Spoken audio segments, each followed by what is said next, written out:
to the belief among some. Very well, thank you.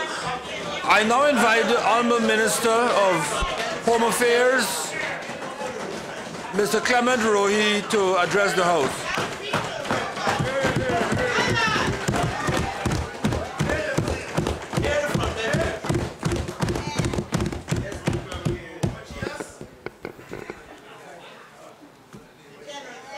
Mr. Speaker, first of all, I'd like to express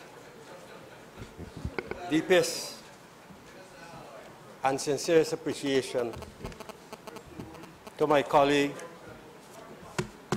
Minister Ashley Singh, for presenting once again a budget that I believe will bring tremendous benefits to all the Guyanese people. In fact, Mr. Speaker, just a few minutes after the minister's budget presentation, as I was proceeding to party headquarters and stopped by the traffic lights at the corner of Avenue of the Republic and Rob Streets, a gentleman flagged me down and told me he wanted to say something. And I stopped to listen to what he had to say. And it was amazing how, Mr. Speaker,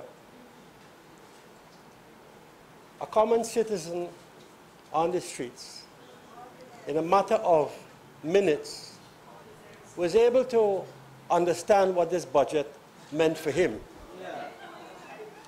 And he told me that he was pleased that the government was allocating an increase in the sum of money granted to pensioners.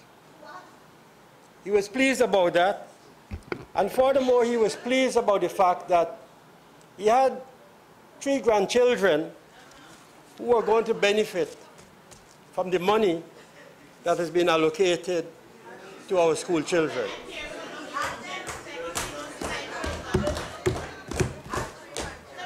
Mr. Speaker, as I listened to the members on the opposite side of the House, or on that side of the House, make their presentations, I was trying to figure out what was the common line that the party, the APNU, had adopted in relation to this budget. Because there must have been a gathering of the MPs to determine a common approach to this budget presentation. And in seeking to understand this psychological phenomenon, Mr. Speaker, I recall just a few years after the tragic events with the attack on 9/11 on the Twin Towers in the United States. On the first anniversary of that attack, a sculptor unveiled a piece of sculpture which showed a woman falling in the air, so to speak, with her hands and feet flailing in such a way to demonstrate the extent to which she was falling, the height from which she was falling. And at the bottom of that piece of art were the words, and I quote, "We watched, disbelieving and helpless. On that savage day, people we love began falling." Mr. Speaker, that piece of art gave rise to a big controversy in the United States. And within a matter of days, the sculpture had to be covered, and then it was screened off, and then it was eventually removed. And when the artist was asked about his reaction to this action, he said that all he was trying to do was to demonstrate to humanity the extent to which the attack on 9/11 was reflective of how humanity felt about so many hundreds of people dying. And so, Mr. Speaker, the morale behind the story was what I would describe as the phenomena of repression, motivated forgetting. And that is how I would like to capture the collective presentation by the opposition on this budget, of one in which there was motivated forgetting of the realities in which they live, and the repressing of realities in this country in all the sectors of social, political, and economic life. Mr. Speaker, what did they say? They said, for example, the Honourable Member, Mr. Ramaya, said that this is a pre-elections budget and cannot be accepted in its present form. The Honourable Member, Leader of the Opposition, Mr. Granger, said in the media that the budget was not forward-looking nor developmental-oriented and cannot be accepted in its present form. He went on further to say that the budget has no plan for poverty reduction, employment or social protection, etc.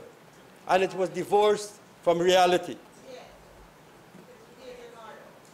And then Mr. Jones, the Honourable Member, spoke about a series of unfortunate events that cannot be accepted in its present form. And Dr. Cummings, the new member in this House, described the budget as a lackluster budget and cannot be accepted in its present form. The common line in these statements, and I suppose of others to come, Mr. Speaker, is that the budget is unacceptable in its present form, and the minister must go and come again. Mr. Speaker, sometime earlier this year, on Friday the 3rd of January, the APNU issued a press statement in which they proposed what they described as a new social contract. And in that new social contract, they articulated certain philosophical views, common among which was that this must be a vehicle to bring together persons from various constituents, bring them together to work together for the common good of Guyana. And it must promote national unity, ensure human safety, and foster economic development. That statement, Mr. Speaker, struck a positive note at the beginning of the year. But lo and behold, Mr. Speaker, on September the 5th, Mr. Granger, the Honourable Member, made another statement where he said that he was tired of the political stalemate in the country and that he is interested in a new political culture code that would encourage coordinated relations and civilized dialogues among parties, meaning the parties in the parliament. And he said when he spoke of a political culture, of a new political culture, he speaks about creating a relationship among the three parties in the National Assembly. Mr. Speaker, we were surprised, however, on September the 1st, when the opposition leader went on to say, stated on another occasion, and this is what he said, quoting from the Sabbath News of Sunday, September the 1st. We feel that the government is taking a big political risk if it continues to defy the will of the majority. We cannot go on like this for the next 5 years. They will have to accept the consequences sooner or later. People will reach their breaking point. What surprised me, Mr. Speaker, is the quantum leap from talk about reconciliation and a consensus-building mechanism vis-à-vis the social contract to what appeared to be confrontational talk. And as though this was not enough, Mr. Speaker, as time went on, in the middle of March, Mr. Greenwich, in an interview with the Kaichor News, said that, speaking about the budget, if not, then it may very well be a nasty or bloody war when it is presented in the Parliament. Greenwich threatens nasty and bloody war, Mr. Speaker. Sounded as though we were in for a process and a period of bloodletting in this Parliament. A radical shift, Mr. Speaker, from the talk about dialogue and cooperation to a season characterized by bloodletting in the Parliament and in this country. Mr. Speaker, another quotation from the opposition leader in the Kaichor News of the 18th of March, as though not to be left out from the rhetoric, spoke about, said, jump high or jump low. We are going to exercise our right to approve and disapprove of the budget. Mr. Speaker, in the course of the debate in this House, I sat puzzled to the extent of some members on both sides of the opposition benches quoting from or referring to Dr. Jagan. Government neglect of Region 10 is a betrayal of Jagan's principles, Mr. Speaker.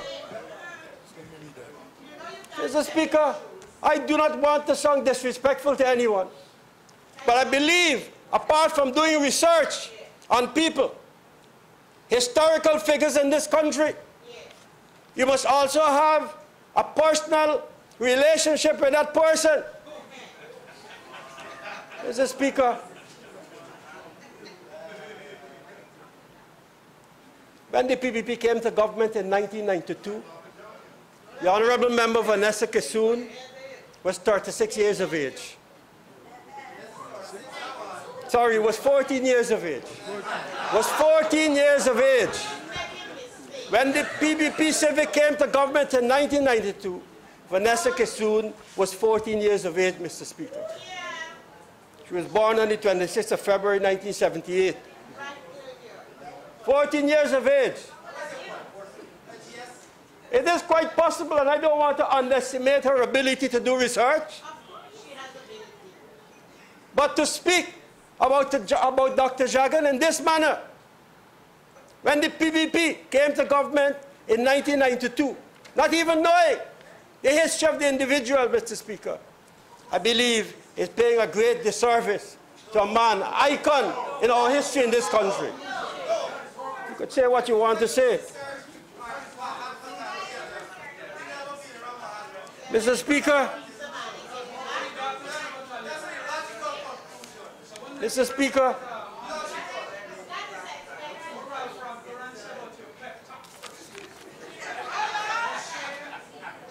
instead of pontificating and criticizing, the opposition should tell us in very clear and uncertain terms what contribution, what concrete and what specific contribution you are prepared to make to national development in this country. All of the ministers who spoke on this side of the House have invited you to be part of the journey, the exciting journey that is of nation building. But you prefer to sit and pontificate, make a whole host of criticisms, not even of a constructive nature. And Mr. Speaker, a host of proposals that have no water whatsoever. Mr. Speaker, what has happened with the opposition? Not only in the context of this budget debate, but even historical antecedents in respect of other issues, is that they have pursued a policy of isolationism. They have found themselves isolated. The private sector commission, many of the stakeholders who have a stake in this budget have come out supporting it, save and accept the opposition. The same experience has been demonstrated in respect of the anti-money laundering and counter-financing of terrorism bill. Yes. They've ended up on the side of isolation. Mr. Speaker, they have dug themselves into holes so often, it is now difficult for them to extricate themselves from these holes. Mr. Speaker,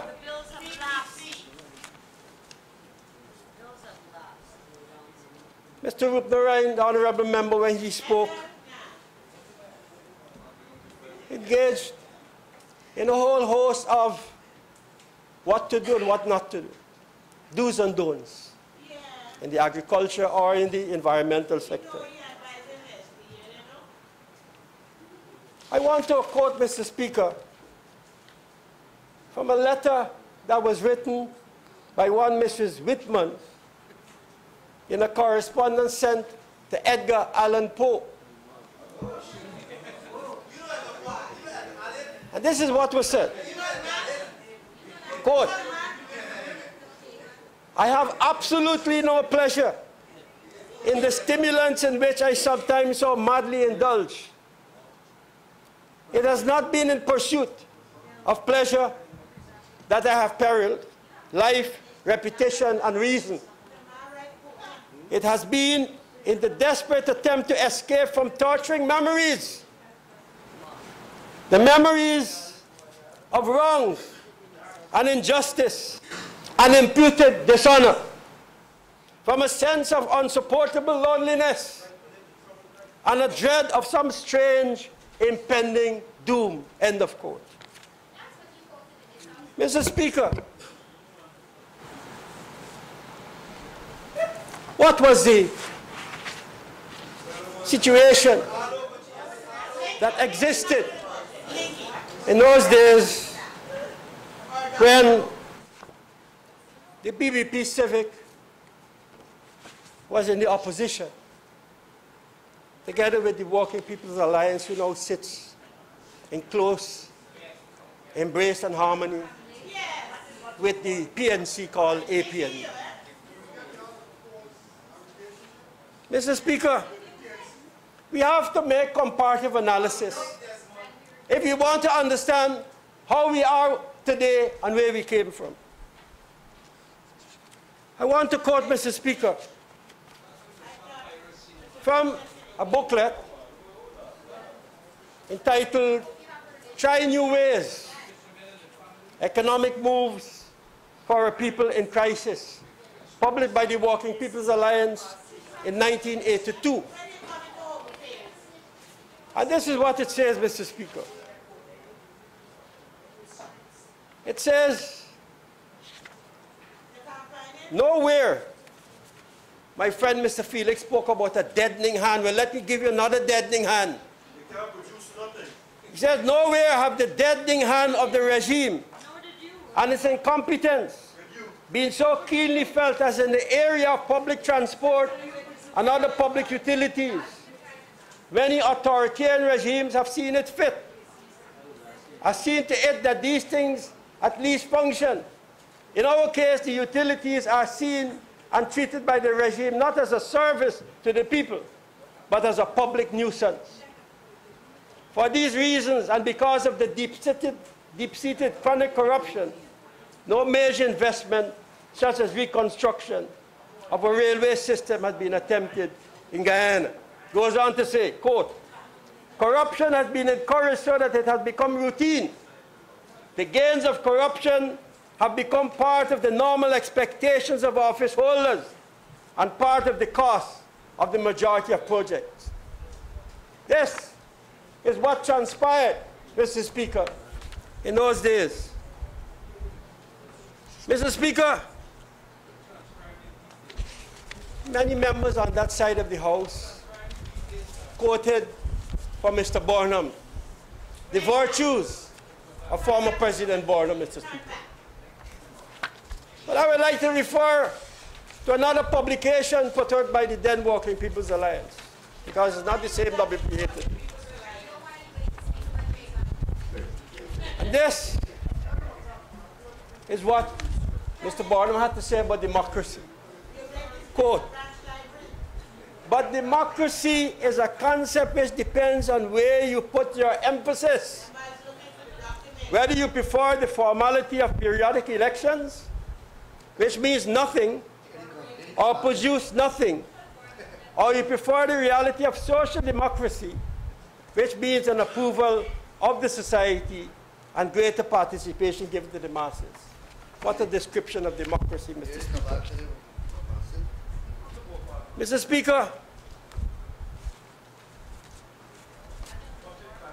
the economic crisis that obtained at that time in Guyana compared to what it is now, because I've heard many of the persons over on that side, the honorable members, Mr. Speaker, speak about a crisis in our country today in almost every sector, Mr. Speaker. In almost every sector. They spoke about crisis obtaining in health, education, transport, wherever you may want to cast your imagination. Security also. Well, Mr. Speaker, you know, it's quite easy to talk about public safety and security today. But in talking about public safety and security today, we must cast our minds back and recall, for those of you who don't know or too young to know, what transpired in those days, Mr. Speaker. Mr. Speaker. I thought you were too young. Careful, careful, careful, careful. Mr. Speaker, we have releases from the Working People's Alliance which spoke about Joshua Ramsamy being denied the freedom to leave the country. You see, Guyana not being allowed to leave the country, a constitutional right, which all of you enjoy today. All of you enjoy that today. And in those days, we could not leave the country. Mr. Speaker, listen to this. This is a quotation from a letter to the CARICOM Secretary General on March of 1980. This is what he said. Signed by the WPA, Mr. Speaker. It says, minutes after Bonita Bourne or Harris boarded the plane.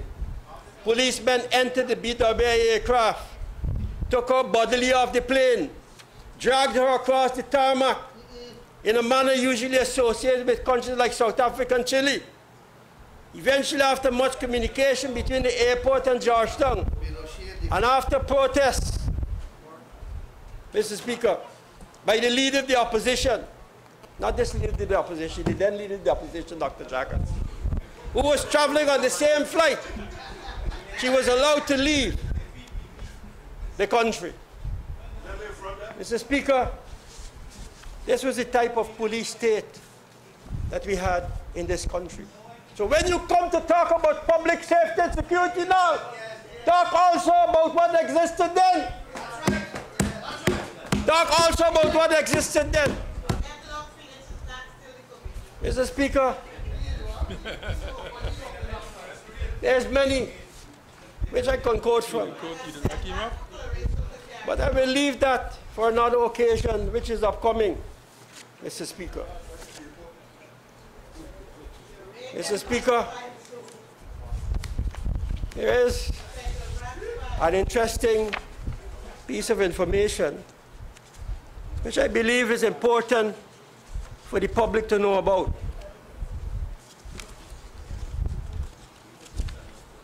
There is, Mr. Speaker, information which reveals that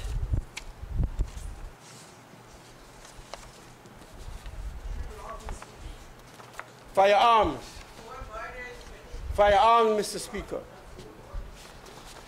were sent from the Guyana Defense Force in June of 1979 to the PNC. 19 G3 rifles, 19 G3 bayonet sniper rifles, 15,000 rounds of 7.62 ammunition, 10 Browning pistols, 500 9mm lens. Mr. Speaker, the transference of firearms from the GDF armory then to Congress Place. To Congress Place. Look, the evidence is here. The evidence is here. You want it? I give it to you. Thank you. Hide them up now. Mr. Speaker. Hide them up now. Not under your bed, I hope. And as if this is not enough, Mr. Speaker. As if this was not enough. You know, after a party congress of the then ruling People's National Congress, instructions, orders were issued for the military to participate in civilian uniforms or in civilian clothes. Mr. Rohee, some clarification. Yes. Are you reading from documents that are publicly available or from classified information? Publicly available. Publicly available? Publicly available. To which? This, Mr. Speaker, is a press release issued by the WPA on August the 20th, 1981. Signed by Andaye, to which this document is attached. And this is what it says, Mr. Speaker. This is what the document says. It's a restricted document. Year of Energy, Part 1. Orders by Colonel D.A. Granger, MSM, Commander of Guyana Defense Force. Commander. From Kampayangana. It wasn't me. General and Training, Nil Administration and Manning. The order, Mr. Speaker, was issued for ranks of the Guyana Defense Force to join a march after the rally, or to join in a march after the Congress of the PNC. After the 4th Biennial Congress, ending up at the 1763 monument. Mr. Speaker, on a point of order, Yes. standing order 48. 48. Can't take walk. It's like you 1 second, please, Honourable Member. move out when you can't take. 40A. Yes, I'm standing on order 48, Honourable Minister Rohee, you may be seated, please. It's a stand. and I'm point of order. referring to a breach of standing order 41-1.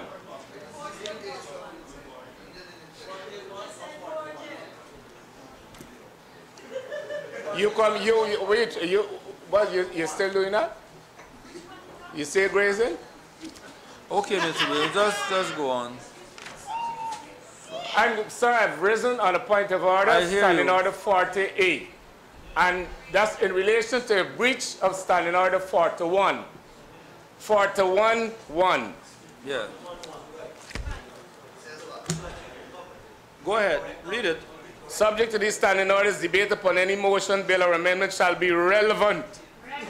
And I'm inquiring about the relevance of this excursion that the honorable member has proceeded on. Thank you.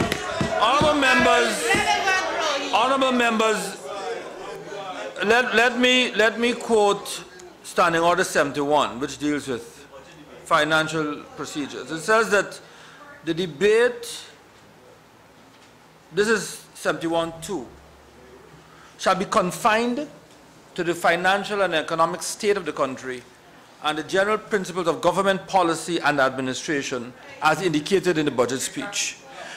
We have all of us taken latitudes, all of us, but we must at least confine ourselves, or crib and confine, to use one of Mr. Ramchatan's favorite terms, within 71-2. So I would urge you, honourable member, to not make your budget speech about the leader of the opposition, because I do understand and appreciate the context of national security, but 71-2 is quite clear about the nature of the budget speech. So I will monitor you as you proceed. Proceed, please, honourable member, but I will monitor you. Mr. Speaker, I fully accept your ruling. I haven't ruled. I'm saying that you may proceed, but I will monitor you with giving you guidance that 71-2 is what guides all of us. Yes. Go ahead.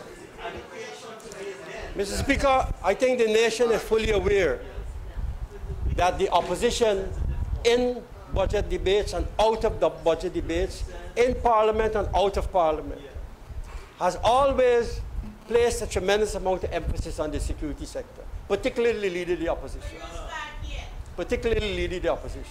My contribution, Mr. Speaker, with due respect to your guidance, is to make the comparative analysis between what obtains today and what obtains then.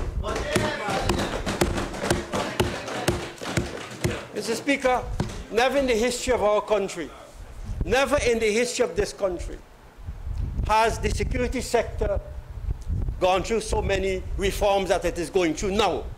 Never.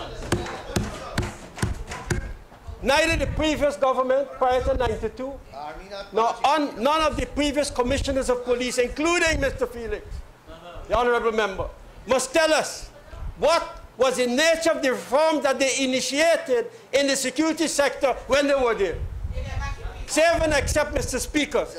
Save and accept. The fact of the matter is that in a police state that existed in those days, the whole question of public safety and security was greatly emphasized in respect of the opposition parties.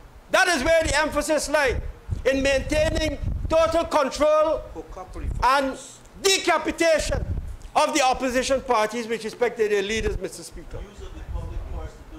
And so, when we talk about public safety and security today, Mr. Speaker, we must recognize that it is taking place in the context of a democracy. And then it did not take place in those days in that context. Freedom of the press, freedom of speech, freedom of movement. Mr. Speaker, Context is what is important here, Mr. Speaker. The socio-economic context in which this debate is taking place. Mr. Speaker, in those days, as it is now, the degree and scale of issues such as money laundering was virtually non-existent. Drug trafficking was virtually non-existent. Gun running, piracy, human trafficking, domestic violence. If those things existed in those days, Mr. Speaker, it was minuscule and did not warrant the attention. And that is why we have to be careful when we're speaking about public safety and security. We do not only focus on crime, because crime is only one aspect. Only one aspect of public safety and security. The whole question of interpersonal violence. And we need to take a holistic approach, Mr. Speaker, to this question. Fighting drug trafficking, fighting human trafficking, fighting money laundering, fighting gun running, fighting all those issues together, Mr. Speaker, is what constitutes the entire and the holistic approach to public safety and security. But those who wish only to focus on crime, because that may be where their strength lies, may be missing the boat, Mr. Speaker. And Mr. Speaker... No, sorry, Minister, you require 15 minutes while you're extension. Mr. Speaker, I propose that the Honourable Minister be given 15 minutes to continue his Thank you, Honourable Prime Minister. Please proceed. Please proceed, Honourable Minister. Mr. Speaker, so the challenges that exist today are not similar to the challenges that existed in those days. But if you want to talk in order to embarrass the administration for the sake of embarrassing the administration politically, it's easy to do that. That's nothing difficult to do. It's quite easy to do that. But we have to look at public safety and security in the present-day context and realities, Mr. Speaker, and address it from that perspective. Why are you shooting so many people? Mr. Speaker, to hear members from the opposition benches opposing the establishment of a SWAT team, people who came from the very security sector, opposing the establishment of a SWAT team, Mr. Speaker. Mr. Speaker, I think they are upset about the fact that it didn't happen under them. That's what they're upset about. That in hindsight, they probably realize that they're the ones that should have done that. But, Mr. Speaker, we cannot help people who have failed in their responsibilities. They have failed in their responsibilities and must accept failure. Because when you accept failure, you can learn from what you have failed on. Mr. Speaker, the opposition takes pride in painting a bad picture of our country, and the Honourable Minister of Foreign Affairs spoke about that. But notwithstanding the fact that they might be painting the country in a bad light, Mr. Speaker, thousands of people are still arriving in our country. Thousands of persons are still arriving in our country, Mr. Speaker. Mr. Speaker, it was pointed out that in 2012, in 2013, sorry, 200,022 persons arrived in our country, either as visitors, tourists, and so forth. Mr. Speaker, turning to the security sector. This sector, Mr. Speaker, is going through tremendous changes. And while it might not be possible to elaborate on all the changes that are taking place in the security sector, Mr. Speaker, the fact is that the Guyana Police Force, being the foremost law enforcement agency in this country, notwithstanding all the bashing, unnecessary and uncalled for bashing that takes place in respect to the Guyana Police Force, Mr. Speaker, this force, which is a Guyanese force, which was nurtured and built up since 1966 when we achieved independence to today. It is free from political control as it used to be in the past. Free from political control. We do not call in the police to march after and behind PVP rallies after Congress. We don't do that, Mr. Speaker. Mr. Speaker, but the changes that are taking place are manifest. And as we come to the end today, in a few days' time, Mr. Speaker, of the Citizen Security Program funded by the IDB, we are now preparing to enter into negotiations with the IDB for a successor program of the Citizen Security Program. Mr. Speaker, we are soon this year to engage the Capital Simons group from England in the formulation. In fact, we've already settled on the plan for implementing 4 aspects that is very much needed in the police force: succession planning, probity and integrity, recruitment and retention, and public relations and communication. These are reforms that are vitally needed within the police force, Mr. Speaker, and the fact of the matter is that the force have accepted these reforms. Today, Mr. Speaker, more than 47 police stations are linked through a wide area network where data collected at police stations are sent to force headquarters for immediate action on an operational basis. This never happened in the past. And we have an integrated crime information system, Mr. Speaker, which helps to advance the investigative capacity of the Guyana Police Force. Mr. Speaker, we are now working to upgrade the passport security system. And in this respect, Mr. Speaker, within a few months' time, we're going to be releasing a new machine-readable passport with increased security features. This is important because already we've noticed that the extant machine-readable passport is being tampered with by people who wish to steal the identity of persons in order to use it for criminals' intent. We are recoursing, Mr. Speaker. We are improving the marine wing of the Guyana Police Force. The Guyana Prison Service, Mr. Speaker, is also going through changes, notwithstanding the fact that the opposition opposed the name change of the Guyana Prison Service from a Guyana Prison Service to Guyana Prison and Correctional Service. There are changes that are taking place, Mr. Speaker, also in the Guyana Fire Service. Incidentally, the Honourable Member, Mr. Felix, spoke about the Guyana Fire Service. Let me inform Mr. Felix, in case he doesn't know. When we came to government in 1992, there was one fire tender. One fire tender and a half, one fire tender and a half of a Land Rover. That's what we had. Half a Land Rover.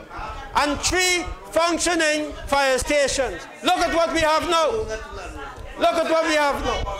And then ask yourself how far we've got, Mr. Speaker, with the firefighting capacity of the Guyana Fire Service. Mr. Speaker, at the General Register Office, we are moving speedily to eventually issue birth certificates that are computerized. We will eventually, in a not too distant future, issue such type of birth certificates that are electronically generated.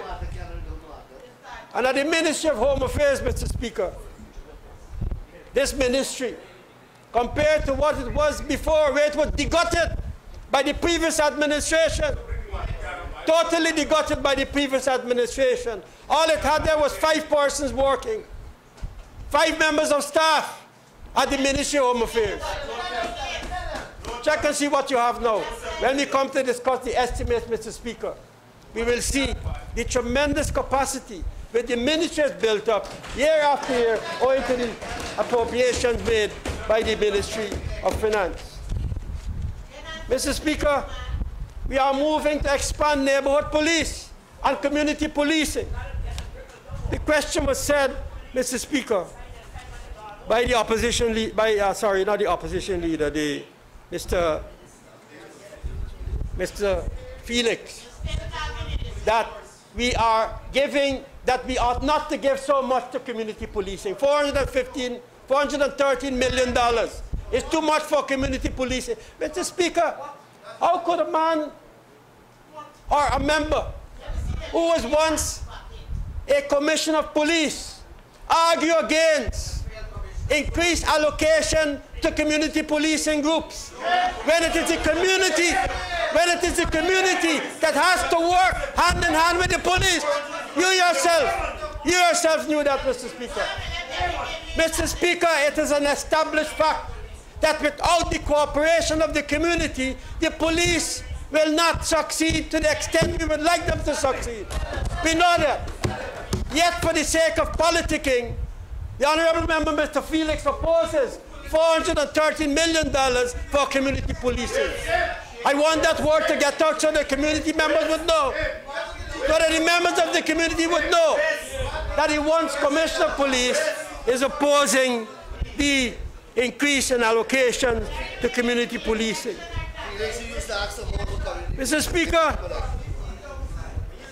Honourable Member must know that we have 282 community policing groups across the country with a membership of 4,542 and growing, Mr. Speaker. Mr. Speaker, I believe that we must respect these people. You know why? Because they're giving voluntary time to their community. And they are in the community.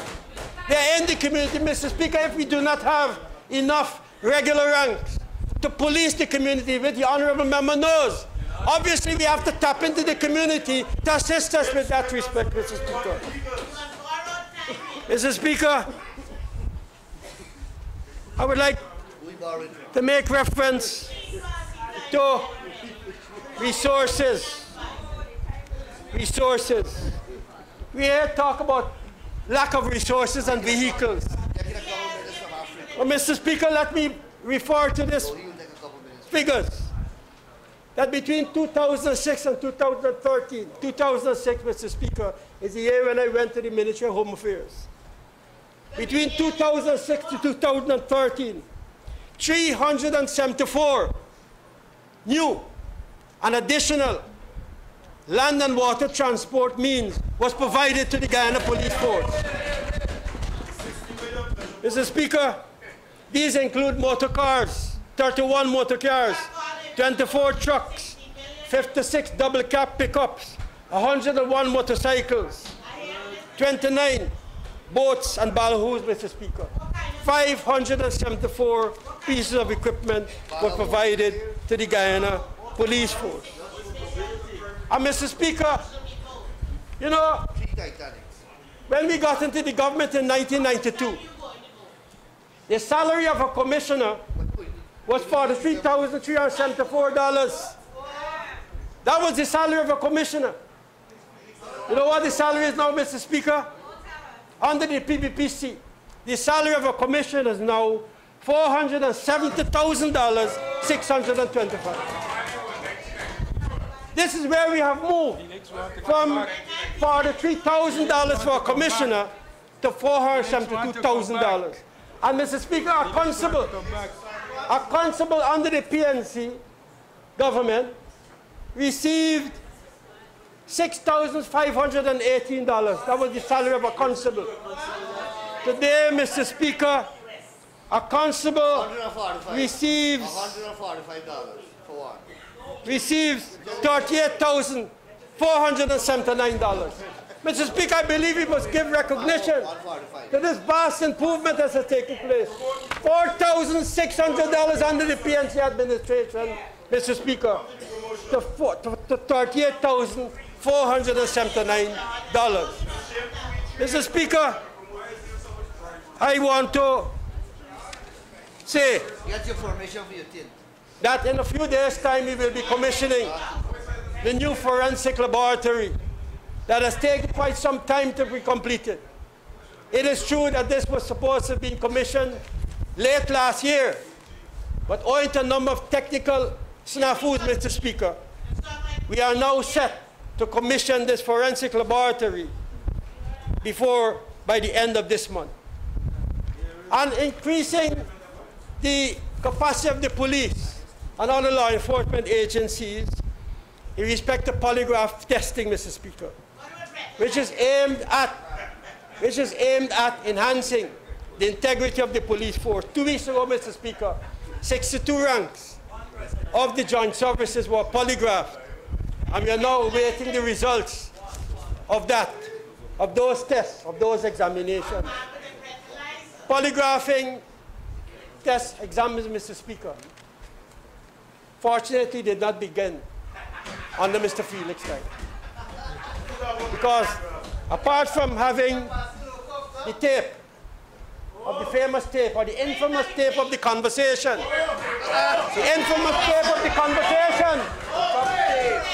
what is called DVD, hookup time. Hookup time.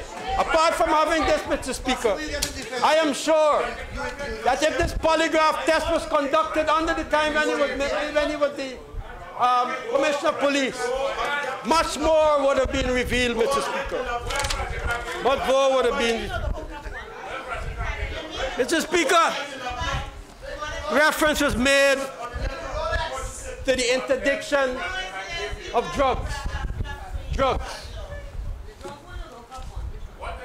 We have a statement here in the newspaper, Mr. Speaker, on March the 31st, where it says, more money for Gina than for war against illicit drugs.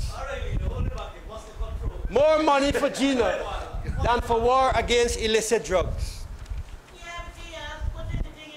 Mr. Speaker, I have a publication here. Rupert, you remember this? Rupert, honorable member.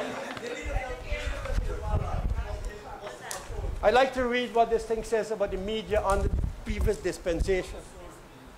It says another area which requires reform. The source. Another area which What document is it? It seems that Dr. Ryan knows it, but we don't know what it is. Yeah, Doctor, it's called Redemption and Reconstruction and Rebirth. Authored by the Working People's Alliance. In the year 1985. I got some on you too. I got some on you. You got some trouble. Yeah, Mr. Speaker, this is what it says about the media in those days. Another area which requires reform is the media. The state, oh, there's not special branch, man, this PPP branch. Yeah, this PPP branch. Come from the WPA. Yeah. Another area which requires reform is the media. The state-owned media are devoted almost entirely to the service of the ruling party. On the argument, listen to this, on the argument that it represents the nation. The ruling party represents the nation. And therefore it's not simply a party, but the nation in politics. Pinochet, Duvalier, and Zia-ul-Haq have used this argument to justify their paramountcy. Rupert, I get a sense of déjà vu. Déjà vu. Honourable Minister, you have to begin wrapping up, please. Yes, I'm beginning to wrap up. Mr. Speaker, I have with me here the latest report, the 2013 report of the United Nations Organization on Drug Control. This is the organization that speaks authoritatively on the question of drugs and interdiction of drugs in all countries in the world. And Mr. Speaker, this document, if you read it carefully, the section dealing with Latin America and the Caribbean, you will see that it says nothing negative about Guyana. In fact, it speaks positively about the country in respect of fighting drugs. Mr. Speaker, both the KANU and the Police Narcotics Branch have recently been detecting and interdicting persons caught at CGIA with drugs. But I will say this, Mr. Speaker. I will say this. Rather than referring mockingly to KANU and the Narcotics Branch of the Guyana Police Force, we should give credit to the fact that they continue to detect and interdict persons in respect to drug trafficking. Mr. Speaker, I continue to say, Mr. Speaker, wherever they hide it, we will find it. Wherever they hide it, we will find it. That is the mantra that I have given to both KANU and the Police Narcotics Branch. Wherever they hide it, we will find it. In the same way, wherever they hide the guns, we will find the guns. Mr. Speaker. Mr. Speaker, I want to conclude by saying that we will soon be engaging in some new initiatives, Mr. Speaker. And I will speak about this more expansively on another occasion. But just to give a sneak preview, Mr. Speaker, law enforcement, public safety and security continues and will always be a work in progress. If there's anyone on that side of the House believe that they have a silver bullet and they can revert to the days when you had a police state to deal with public safety and security, then they're sleepwalking in their dream, Mr. Speaker. I am saying that public safety and security is a work in progress. The criminals will always try to be a step ahead of law enforcement. And that is why we always have to be more than a step ahead of them, Mr. Speaker. And that is precisely why, under the PBPC administration, we are committed, we are dedicated to ensuring that the citizens of this country sleep, live, and work, and have leisure in an atmosphere of peace, security, and good order in this country, Mr. Speaker. Thank you.